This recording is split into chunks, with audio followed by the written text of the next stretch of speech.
With me is Mr. Harish Bhatt. Harish ji, we welcome you to TV Asia. AIPHA, 3 decades of an organization, 30 years. When we talk about it, what does AIPHA stands for? AIPHS stands for Association of Indian Pharmacists in America.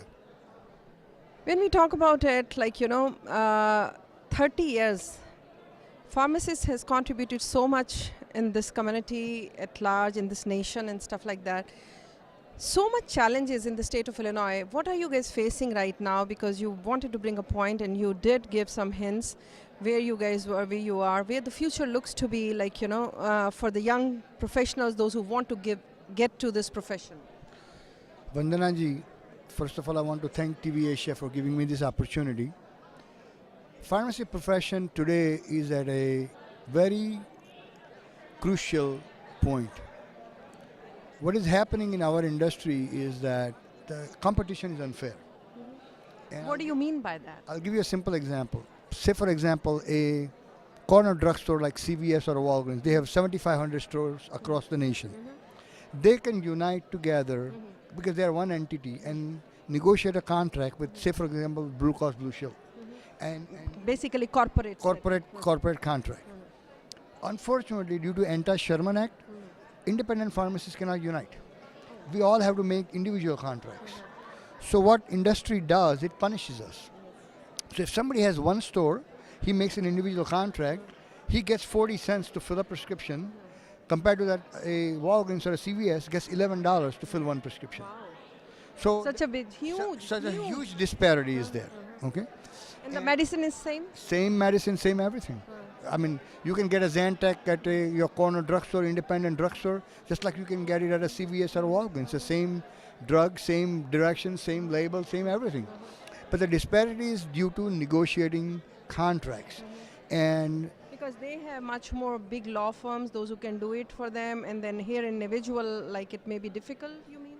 no, basically 7,500 Walgreens stores can negotiate a contract with Blue Cross Blue Shield as an individual entity, as Walgreens, where more than 11,000 independent pharmacists across the nation have to sign individual contracts with each insurance company, like Blue Cross Blue Shield, say, for example. So when we go to negotiate our own contract, we have no negotiating power. And we have taken this issue to Congress many times. Twice we almost won to get an exclusion from Anti-Sherman Act so all independent pharmacists can unite to negotiate a better contract. And twice we lost at the last minute. Yeah. What was the reason? Because the voting, is it party politics coming in and...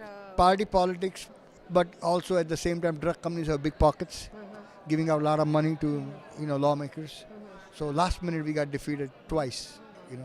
And the second issue of the whole issue is that PBMs, which are in between drug companies and us, have become so powerful that even drug companies are afraid of them.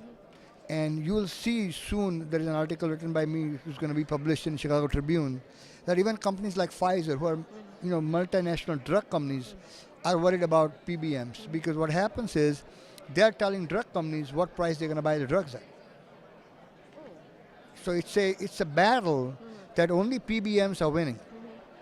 When we say PBM, what it stands for? Pharmacy benefit managers. For example, when you go and take your prescription card to your drugstore and you give your prescription card, you may have Caremark written on it, Express Script written on it, and those are called pharmacy benefit managers. And they have the power because they are like in-between people, and they control all parties, and they decide who's going to get paid what. I'll give you a simple example. State of Illinois signed a contract with one of the MCOs, which is managed care organizations, and gave a $600 million contract for a certain number of lives. But then that contract gets divided up into pharmacy and remaining services. So remaining services contract goes to everybody else, but then pharmacy contract went to Express Script, and then Express Script was given lump sum money of, say, $100 million. I'm not privy to exact figure, but say $100 million. But for out of that $100 million, they only had to pay us 40 cents a prescription. Remaining they kept in their pocket. We are today talking November 11th. It's being a Veterans Day. There are so many people, those who have contributed. They have given their life to keep us safe we want to salute them. And anything which comes in your mind, your message, because for the aspiring, so why somebody should be a member? Because the more the number, at least your voice will be stronger. We don't have, I just heard someone as a national organization too. The unity is very important at this point.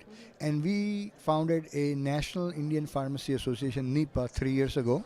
We are almost 20,000 Indian pharmacists or pharmacists of Indian origin across the nation.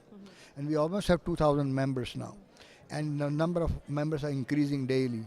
Hopefully one of these days we will be all together and take a stand, and hopefully we'll make a better profession for ourselves. We all do know number does count, and it is not for him, it is for the future and for all of us, because we can have a voice and at least can make a difference and get our protections, to be honest. Been working hard for many, many years, and this is a very divine profession itself, because if there is this is not a joke. When he was talking about a pharmacist only can read. No, he's absolutely right. But if you look at the national surveys, pharmacy profession comes on top year after year after year as the most trusted profession. The difference is when you go to a doctor and ask their advice, you pay the fee for it. When you go to a pharmacy and you ask their advice, that's free. It's completely free. Most people don't realize these things. It's the same knowledge that you are giving out for no charge at all. And 99% of the times, patient is happy, go home, and is fine. They don't have to go to a physician's office. And we don't encourage that they do this for serious things, but for minor things. But pharmacist profession is a very noble profession, always has been. But the way things are going, something has to drastically change. Thank you so much for sharing. We wish you all the best and good luck. Vandanaji, thanks to you and thanks to TV Asia. I appreciate the opportunity.